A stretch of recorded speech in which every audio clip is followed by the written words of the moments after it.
мұғалімдердің аттестаттау туралы мәліметтерін ЕГОВ-ға жүктеуді бастайын деп жатырмын.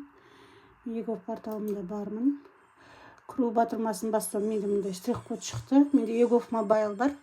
Сол ЕГОВ мобайл көмегімен мен қазір соткамдағы приложениемен сканерлеймін. Сол кезде менде автоматты түрде ЕЦП-сыз кіруге болады.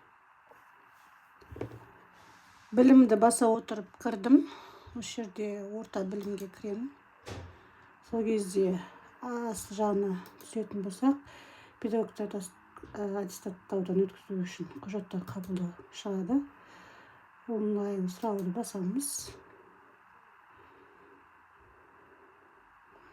Құжаттарды жүктеу 3 қадамнан тұрады.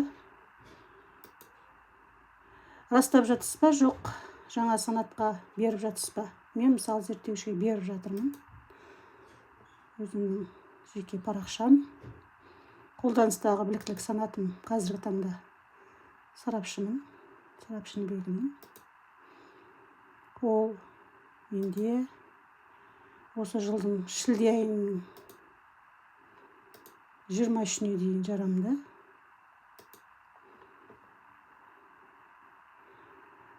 Мен магистрантпын. Мұнда жоқ, бұл мен жұмыс істейтін мекеме. Жалпы еңбек өтілім 14 жыл.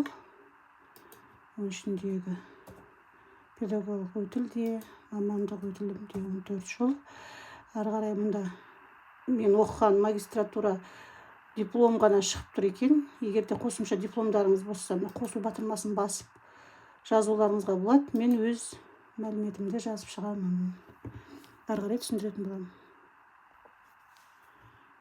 Мен өзімнің бакалавр мамандығым бойынша диплом мұнда жоқ болғандықтан базада өзім теріп шықтым. Сақтау батырмасын басам. Бір тексеріп жүрейін, дұрыс па, дұрыс емес па.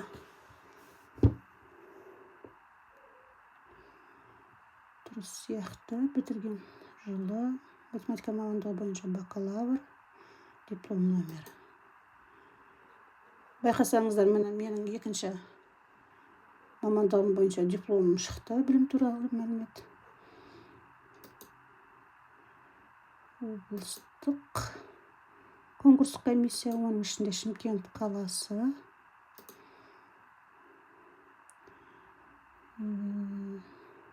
Мұнда аттестатта өткізілетін жыл дейді.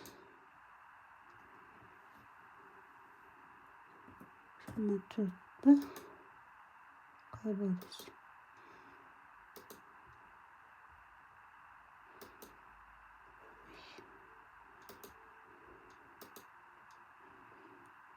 Екі ғана цифрды тердеп тұр. Мұнда біліктілік санатты мен қазір өтіп жатқан санатымды сұрап жатыр ау деймін. Зерттеушіге өтіп жатырмын. Лауазымым осы жерде сіздер мұғалім, оқытушы деген жазасыздар.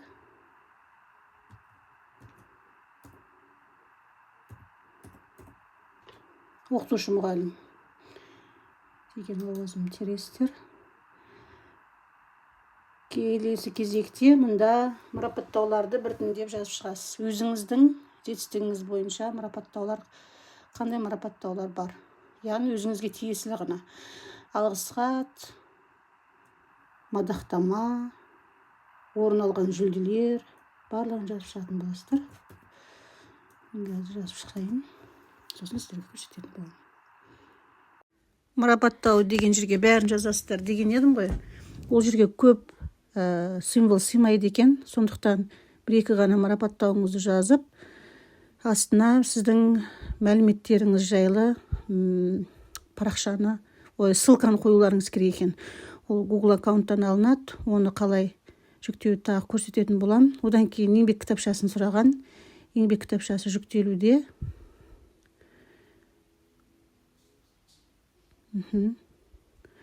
Тұрған галочкаларға қоясыздар.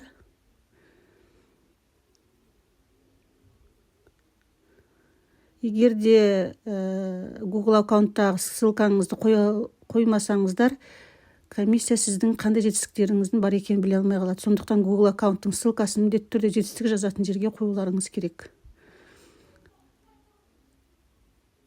Жүктелді. Екінші қадамда ECP-ның ERSA арқылы мәліметтердің дұрыстығын міндетті түрде ECP ключіңіз болу керек. Ол ноутбуктың ішінде тұру керек. Соның ERSA-сын бассаңыз, сіз қол қоюға рұқсат бердіңіз. Яғни сіздің бүкіл мәліметіңіз EBUF-қа жүктелді деген сөз. Ал үшінші қадамда мәртебе деген қадам, яғни сіздің документіңіз қабылданбаған туралы 1 тәуліктен кейін немесе 3 жұмыс күні деп шығады. Жүктеліп жатыр. Соны ары қарай міне осындай парақша шығу керек. Менде шықты.